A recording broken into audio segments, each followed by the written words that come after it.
ನಮಸ್ಕಾರ ಸ್ನೇಹಿತರೆ, ನಮ್ಮ ನಂಬಿಕೆಗೆ ಸ್ವಾಗತ ಸುಸ್ವಾಗತ. ಸ್ನೇಹಿತರೆ, ಅಮಿತಾಬ್ ಬಚ್ಚನ್ ಕೇವಲ ಸಿನಿಮಾ ಮಂದಿಗೆ ಮಾತ್ರವಲ್ಲ, ಸಾಮಾನ್ಯ ಜನರಿಗೂ ಸ್ಫೂರ್ತಿ ಇದ್ದಂತೆ. 83ನೇ ವಯಸ್ಸಿನಲ್ಲಿಯೂ ತರುಣನಂತೆ ಆಕ್ಟಿವ್ ಆಗಿರ್ತಾರೆ. ಅವರನ್ನು ನೋಡೋದೇ ಚಂದ ಅನ್ನೋದು ಬಾಲಿವುಡ್ ಮಂದಿಯ ಮಾತು. ಅಮಿತಾಬ್ ಬಚ್ಚನ್ ಚಲನಚಿತ್ರಗಳು ಸೇರಿದಂತೆ ಹಲವಾರು ಜಾಹೀರಾತುಗಳನ್ನು ಮಾಡಿದ್ದಾರೆ. ಆದರೆ ಅಮಿತಾಬ್ ಅಂದರೆ ತಟ್ಟನೆ ನೆನಪಿಗೆ ಬರುವುದು ಅವರು ನಡೆಸಿಕೊಡ್ತಿದ್ದ ಕೌನ್ ಬನೇಗಾ ಕರೋಡ್ಪತಿ ಶೋ. ಇಂದು ಅವರಿರುವ ಸ್ಥಾನವನ್ನು ತಲುಪೋದು ಸುಲಭವಲ್ಲ, ಆದರೆ ಅವರು ಪಟ್ಟಂತಹ ಕಷ್ಟಗಳನ್ನು ಅನುಭವಿಸೋದು ಕೂಡ ಹೇಳಲು ಸಾಧ್ಯ. ತಮ್ಮ ಬದುಕಿನುದ್ದಕ್ಕೂ ನಾನಾ ವೈಫಲ್ಯಗಳನ್ನು ಎದುರಿಸಿ ಕಷ್ಟಗಳೆಲ್ಲವನ್ನು ಮೆಟ್ಟಿ ನಿಂತು ಇಂದು ಹೆಮ್ಮರವಾಗಿ ಬೆಳೆದು ನಿಂತಿದ್ದಾರೆ. ತಮ್ಮ ಬದುಕಿನಲ್ಲಿ ಅವರು ಅನುಭವಿಸಿದ ಅನಾರೋಗ್ಯ, ದೇಹದ ಬಾಧೆಗಳು ನಿಜಕ್ಕೂ ಶತ್ರುವಿಗೂ ಬೇಡ ಅನ್ನೋದು ಬಾಲಿವುಡ್ ಮಂದಿಯ ಅಭಿಪ್ರಾಯ. ತಮ್ಮ ಬದುಕಿನಲ್ಲಿ ನಾನಾ ಏರಿಳಿತ ಕಂಡಿದ್ದಾರೆ, ಸಾಕಷ್ಟು ಅವಮಾನ ಅನುಭವಿಸಿದ್ದಾರೆ, ಹಲವಾರು ಬಾರಿ ಮೂದಲಿಕೆ ತಿರಸ್ಕಾರಕ್ಕೂ ಒಳಗಾಗಿದ್ದಾರೆ. ಎಲ್ಲರಿಗೂ ಸಾಮಾನ್ಯವಾಗಿ ತಿಳಿದಿರುವಂತೆ ಕೋಲ್ಕತ್ತಾದ ಆಲ್ ಇಂಡಿಯಾ ರೇಡಿಯೋಗೆ ಕೆಲಸಕ್ಕಾಗಿ ಪ್ರಯತ್ನಿಸಿದರು. ಆದರೆ ಅವರ ಧ್ವನಿ ಕರ್ಕಶವಾಗಿದೆ, ಆಕಾಶವಾಣಿಯ ಕೆಲಸಕ್ಕೆ ಸೂಕ್ತ ಅಲ್ಲ ಅಂತ ಅವರನ್ನು ಮುಲಾಜಿಲ್ಲದೆ ತಿರಸ್ಕರಿಸಿ ಬಿಡ್ತಾರೆ.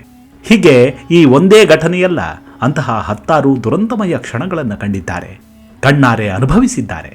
ಬನ್ನಿ ಹಾಗಿದ್ರೆ ಇಂದಿನ ಸಂಚಿಕೆಯಲ್ಲಿ ಅಮಿತಾಬ್ ಬಚ್ಚನ್ರ ಕುರಿತಾದ ಕೆಲವೊಂದಷ್ಟು ವಿಚಾರಗಳನ್ನು ಹೇಳ್ತಾ ಹೋಗ್ತೀನಿ. ಅದಕ್ಕೂ ಮುನ್ನ ನಮ್ಮ ನಂಬಿಕೆಗೆ ನಿಮ್ಮ ಬೆಂಬಲವಿರಲಿ.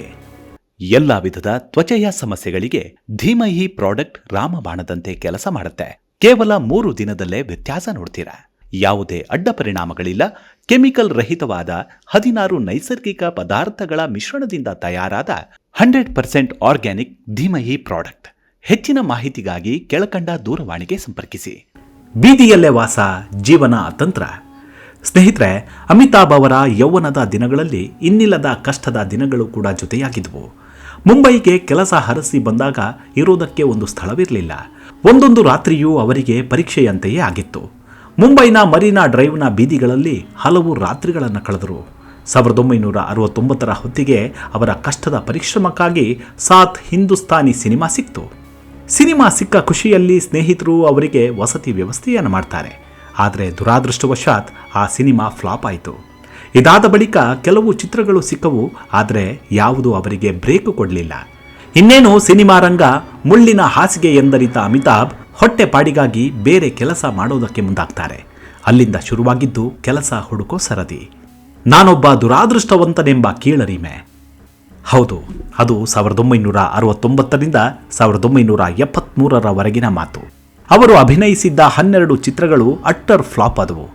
ಒಂದಲ್ಲ ಎರಡಲ್ಲ, ಬರೋಬ್ಬರಿ 12 ಸಿನಿಮಾಗಳು ಫ್ಲಾಪ್ ಆಗತ್ವೆ ಅಂದರೆ ಯಾರಿಗೆ ತಾನೇ ಬೇಜಾರಾಗಲ್ಲ. ಹಾಗಾಗಿ ತಮ್ಮನ್ನು ತಾವು ದುರಾದೃಷ್ಟವಂತ ಅಂತಲೇ ಗೊಣಗೋಕೆ ಶುರು ಮಾಡಿದ್ರು.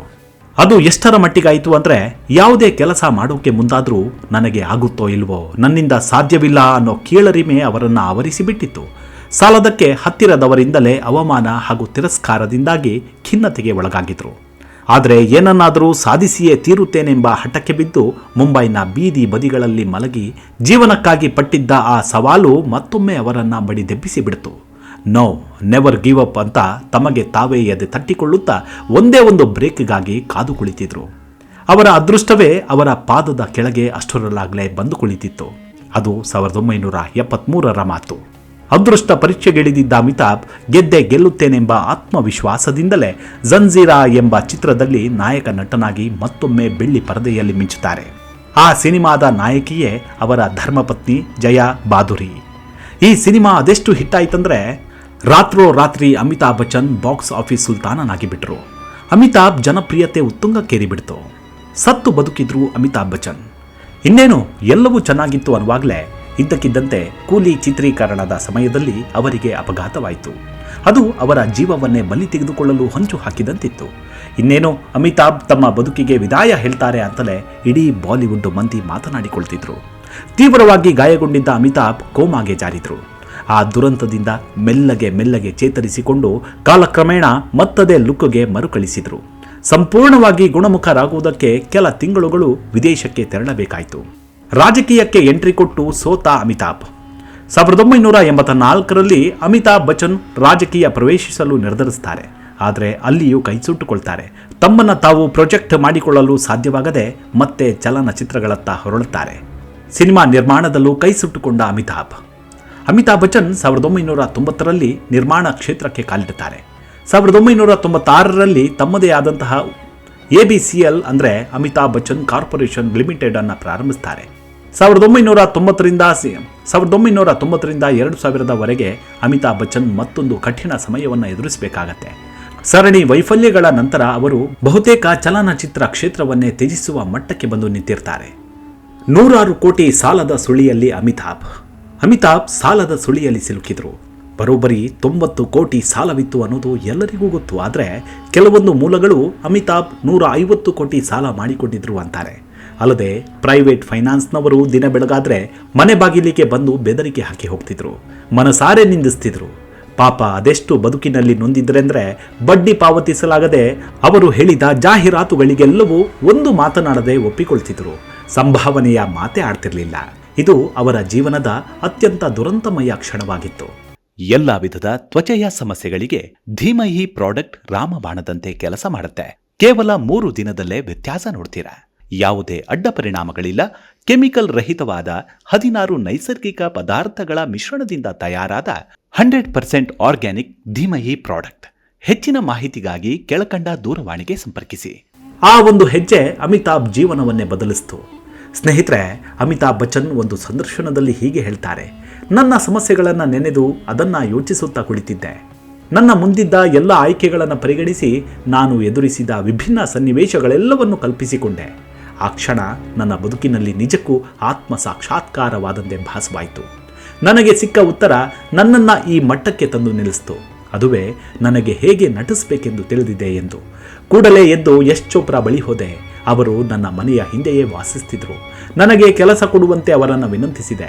ನನ್ನ ಗೋಳಾಟಕ್ಕೆ, ನನ್ನ ಹಂಬಲಕ್ಕೆ ಅವರು ಮೊಹಬ್ಬತೆ ಸಿನಿಮಾ ನೀಡಿದರು. ನಂತರದಲ್ಲಿ 2000 ಇಸವಿಯಲ್ಲಿ ಅಮಿತಾಬ್ ಬಚ್ಚನ್ ಅವರಿಗೆ ಯಾವುದೇ ಆಫರ್ಗಳು ಇರಲಿಲ್ಲ. ಕಾಲು ಮುರಿದ ಕುದುರೆಯಂತಾಗಿದ್ರು ಅಮಿತಾಬ್. ಹಾಗಾಗಿ ಕೌನ್ ಬನೇಗಾ ಕರೋಡ್ಪತಿ ಶೋವನ್ನು ಒಪ್ಪಿಕೊಳ್ತಾರೆ. ಅದಾಗಲೇ ಸಾಲದ ಸುಳಿಯಲ್ಲಿದ್ದ ಅಮಿತಾಬ್ಗೆ ಆಸರೆಯಾಗಿದ್ದೇ KBC. ಅಲ್ಲಿಂದ ಮತ್ತೆಂದೂ ತಿರುಗಿ ನೋಡಿದ್ದೇ ಇಲ್ಲ. ಹಂತ ಹಂತವಾಗಿ ಬೆಳೆದು ಹೆಮ್ಮರವಾದರು ಅಮಿತಾಬ್. ಇನ್ನು ಅಮಿತಾಬ್ ಹುಟ್ಟಿನ ಬಗ್ಗೆ ಗಮನಿಸಿದರೆ ಅಕ್ಟೋಬರ್ 10, 1941ರಂದು ಅಮಿತಾಬ್ ಬಚ್ಚನ್ ಜನನವಾಗುತ್ತೆ. ತಂದೆ ಹರಿವಂಶ ರಾಯ್ ಬಚ್ಚನ್ ಓರ್ವ ಕವಿ. ಅವರಿಗೆ ತನ್ನ ಮಗನೆಂದರೆ ಎಲ್ಲಿಲ್ಲದ ಅಕ್ಕರೆ. ಅಮಿತಾಬ್ ಜನಿಸುವ 1 ವರ್ಷ 1 ದಿನ ಮೊದಲು ಹರಿವಂಶ ರಾಯ್ ಬಚ್ಚನ್ ಅವರ ತಂದೆ ಪ್ರತಾಪ್ ನಾರಾಯಣ ಶ್ರೀವಾಸ್ತವ ದೀರ್ಘಕಾಲದ ಅನಾರೋಗ್ಯದ ನಂತರ ನಿಧನರಾಗ್ತಾರೆ. ತರುವಾಯ ಅವರ ತಾಯಿ ಆ ದಿನವೇ ದೇಹತ್ಯಾಗ ಮಾಡ್ತಾರೆ. ಹರಿವಂಶ್ ರಾಯ್ ಬಚ್ಚನ್ ಕೂಡ ತಮ್ಮ ಮೊದಲ ಪತ್ನಿ ಶ್ಯಾಮಾಳನ್ನ ಕ್ಷಯರೋಗದಿಂದ ಕಳೆದುಕೊಂಡಿದ್ರು. ಅವರ ಜೀವನದುದ್ದಕ್ಕೂ ಅವರ ತಂದೆ ಮರುಮದುವೆಯಾಗುವಂತೆ ಪೀಡಿಸ್ತಿದ್ರು. ಆದರೆ ದುಡಿಮೆ ಇಲ್ಲದ ನಾನು ಮದುವೆಯಾಗಲಾರೆ ಎಂದು ಹರಿವಂಶ ರಾಯ್ ಪಟ್ಟು ಹಿಡಿದಿದ್ರು. ಅದಕ್ಕಾಗಿಯೇ ತಂದೆಯೊಂದಿಗೆ ಹೊಂದಾಣಿಕೆಯಾಗಲಿಲ್ಲ.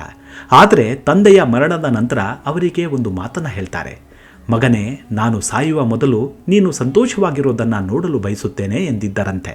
ಅದುವೇ ಅಮಿತಾಬ್ ಜನಿಸಿದ ನಂತರ ಅದೆಲ್ಲವೂ ಈಡೇರಿತು. ಹಾಗಾಗಿ ಅಮಿತಾಬ್ರನ್ನ ತಮ್ಮ ತಂದೆಯ ಆತ್ಮ ಎಂದು ಬಲು ಅಕ್ಕರೆಯಿಂದ ಸಾಕಿದ್ರು ಹರಿವಂಶ ರಾಯ್. ಅಮಿತಾಬ್ರ ಬಾಲ್ಯದ ಕಥೆಯನ್ನು ಕೂಡ ಮುಂದಿನ ಸಂಚಿಕೆಯಲ್ಲಿ ಹೇಳ್ತೀನಿ. ಹೀಗೆ ಅಮಿತಾಬ್ ಅಂದರೆ ಅದೊಂದು ಶಕ್ತಿ, ಅದೊಂದು ಚೈತನ್ಯವಿದ್ದಂತೆ. ಮುಂದಿನ ಸಂಚಿಕೆಯಲ್ಲಿ ಮತ್ತೆ ಸಿಗೋಣ. ಅಲ್ಲಿವರೆಗೂ ನಿಮ್ಮ ಆರೋಗ್ಯದ ಕಡೆ ಗಮನವಿರಲಿ. Take care. ನಮಸ್ಕಾರ.